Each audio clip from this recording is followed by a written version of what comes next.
Hi everyone, let's talk about a truck that looks calm, heavy, and polite, but was actually built to work until something breaks, usually the ground beneath it. This is the Dodge Power Wagon WDX, a machine that quietly created the idea of a civilian heavy-duty 4x4 while still wearing clear military boots. The story of the Power Wagon starts not on a farm and not on a highway, but in the middle of war.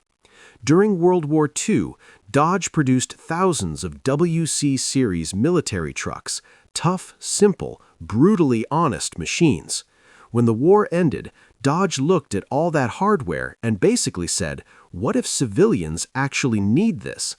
That question became the Power Wagon WDX, introduced in 1945, 1946, and refined by 1947.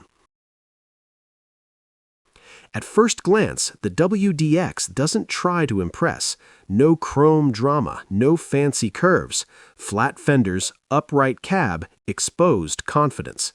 This truck looks like it's already late for work and doesn't want to talk about it. That was intentional. Dodge wasn't building style, they were building reliability for people who lived far away from asphalt. Under the hood sat a 3.8-liter inline-six gasoline engine. Output was modest, around 94 horsepower, but horsepower was never the point.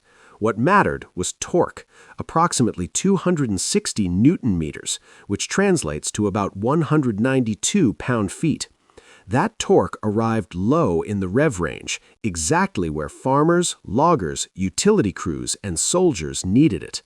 This engine wasn't fast, but it pulled like it had personal grudges against heavy loads.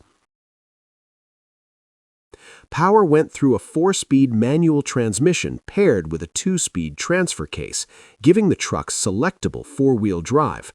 This wasn't all-wheel drive for comfort. This was part-time 4x4 designed for mud, snow, rocks, and roads that technically didn't exist yet.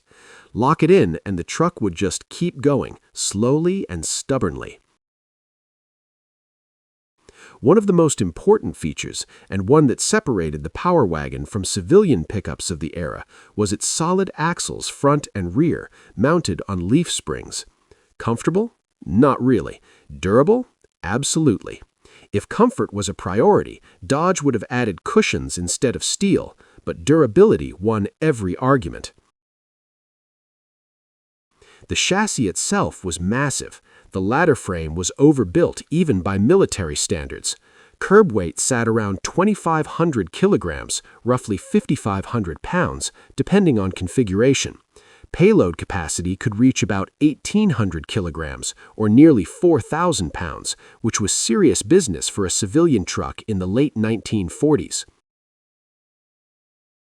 Dimensionally, the Power Wagon WDX was compact but tall and purposeful. Overall length was about 4.6 meters, roughly 15 feet.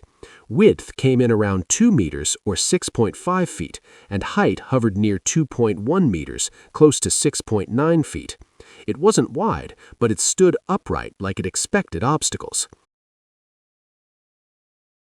Now let's talk about braking, because yes, this is one of the truck's weaknesses.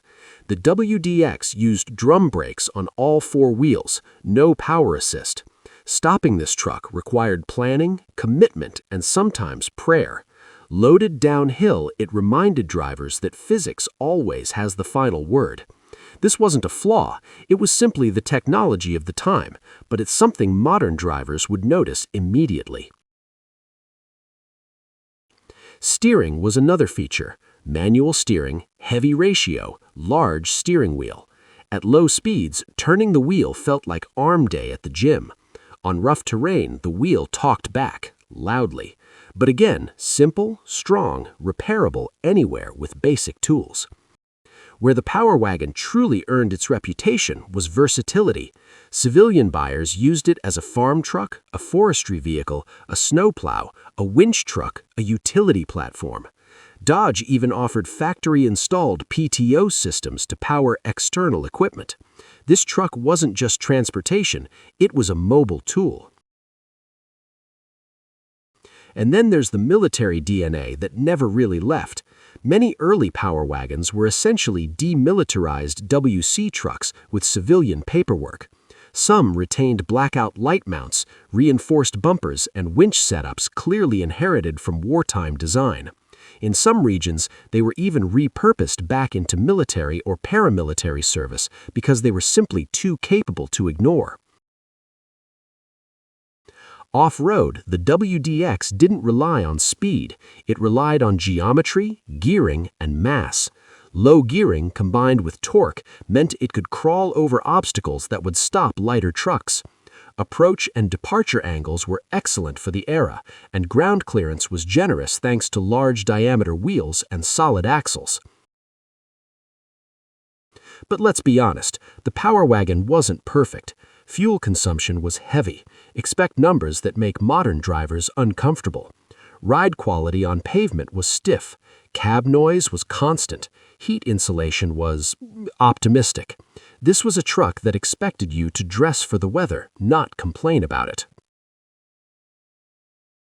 Yet that's exactly why people loved it.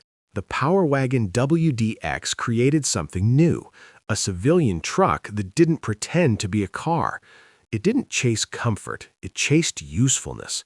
It showed that there was a market for people who needed real traction, real payload, and real strength, not just style. Its influence is massive. Every heavy-duty 4x4 pickup that followed owes something to this truck. Before the Power Wagon, four-wheel drive was mostly military or experimental. After it, it became a tool regular people could buy.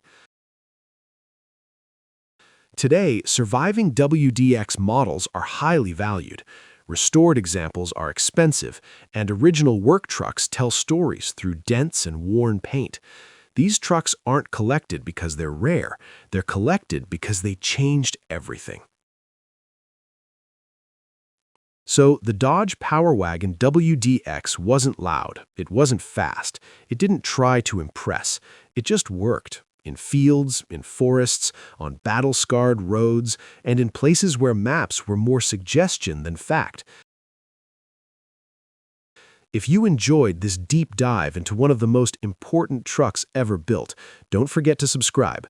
There are many more machines like this waiting. Stubborn, strange, and absolutely unforgettable.